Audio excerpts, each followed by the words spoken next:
Hey, hi, how are you doing? Great, I'm glad to hear it. Well, as you can see, I'm joined by my good friend Barney. Hi, I know you. How are ya? And Barney was just about to recite the Ten Commandments. Are you ready, Barney? I sure am. Okay, go ahead. Commandment 1. You shall have no other gods before me. Good so far. Commandment 2. You shall not make for yourself a carved image, any likeness of anything that is in heaven above, or that is in the earth beneath, or that is in the water under the earth. You shall not bow down to them, nor serve them. For I, the Lord your God, am a jealous God, visiting the iniquity of the fathers upon the children to the third and fourth generations of those who hate me, but showing mercy to thousands who love me and keep my commandments. Correct. Commandment 3. You shall not take the name of the Lord your God in vain, for the Lord will not hold him guiltless who takes his name in vain. Right again, Barney. Commandment 4. Remember the Sabbath day to keep it holy. 6 days shall you labor and do all your work, but the seventh day is a Sabbath of the Lord your God. In it you shall do no work, you, nor your son, nor your daughter, nor your male servant, nor your female servant, nor your cattle, nor your stranger who is within your gates. For in 6 days the Lord made the heavens and the earth and the sea and all that is in them, and rested the seventh day. Therefore the Lord blessed the Sabbath day and hallowed it. Very good work, Barney. Have you shown your parents how much you know? Nah, I don't tell them much. Well, how come? My parents kind of bug me. They do things that make me mad. Really? Why? Well, they wake me up for school every morning. They make me eat vegetables. Blech. They make me do my homework. Oh, boring. And they make me go to bed at 8:30 every night and make me wear a hat and coat in the winter. But those are good things, Barney. They send you to school so that you will learn the things you need to know for the future, and they get you to eat your vegetables because they want you to have a healthy body, and they have you do your homework so that you'll keep up with what you're learning in school and so that you'll get good marks, and they send you to bed at 8:30 so that you'll get enough sleep so that you'll be alert and ready to learn the next day in school. Oh, brother, you sound like my parents. I bet the Bible doesn't say anything about this. Oh, really? I think you need to read the fifth commandment in Exodus chapter 20, verse 12. Okay, I'll read it, but I'll bet it says nothing about my mom and dad there. They weren't even born when the Bible was written. Huh. Well, okay, Barney. Here, you read it here. Okay, I'm going to set the book here. You read it, and I'm going to hold the text up to our friends so our friends can see it as well. Okay, it says, Exodus 20, verse 12. Honor thy father and mother, that thy days may be long in the land which the Lord thy God giveth thee. Exodus 20:12. Uh-oh. So you see, Barney, we are to honor our parents. That means that we show respect to them when we speak to them and we obey what they say. But what if they're too strict?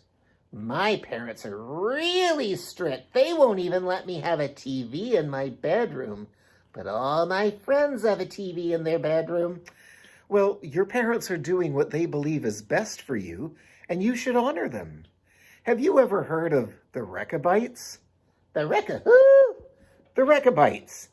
The Rechabites? Are they related to the mosquito bites? No. The Rechabites were a tribe, a clan, a large extended family. Where did they live? Toronto? Hamilton? Florida? No, they lived 2,600 years ago in the land of Judah. Judah? You mean these people are in the Bible? I've never heard of them. Well, the account is found in Jeremiah chapter 35. Now, I'll hold up a picture so that you can see what it might have looked like. Remember, this is an artist's depiction, but it goes as follows. And I'll shorten some of it, but it goes, the word of the Lord came to Jeremiah saying, "Go to the house of the Rechabites and speak to them, and bring them into the temple and give them wine to drink." So God commanded Jeremiah to get this family and bring them all the way to the temple, take them to a special room where there would be tables full of bowls and cups of wine. So it says, "And I brought them into the temple, into a special room, and I set before the sons of the house of the Rechabites bowls full of wine and cups, and I said to them, 'Drink wine.'" And I'll bet they drank it all, right? I mean, it was free, right? Well, it was free, but they didn't drink it. They didn't? How come? It was free. It was like a party, wasn't it? No. You don't understand, Barney. You got to listen to the story. They said, "We will drink no wine. For Jonadab, the son of Rechab, our father, commanded us, saying, 'You shall drink no wine, you nor your sons forever. You shall not build a house, plant seed, plant a vineyard, nor have any of these.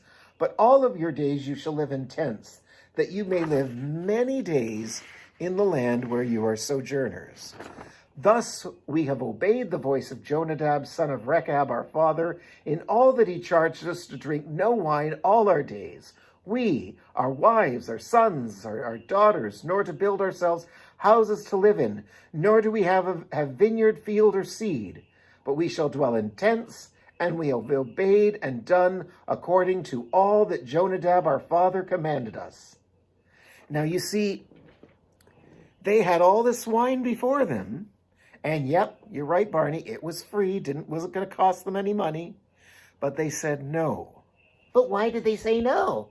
Because their father, the head of the clan, had commanded them many years ago that their family was not to drink any wine, nor were they to build houses. They were to live in tents, and they were not to plant crops or plant seeds to grow wheat or to grow vineyards, to grow grapes.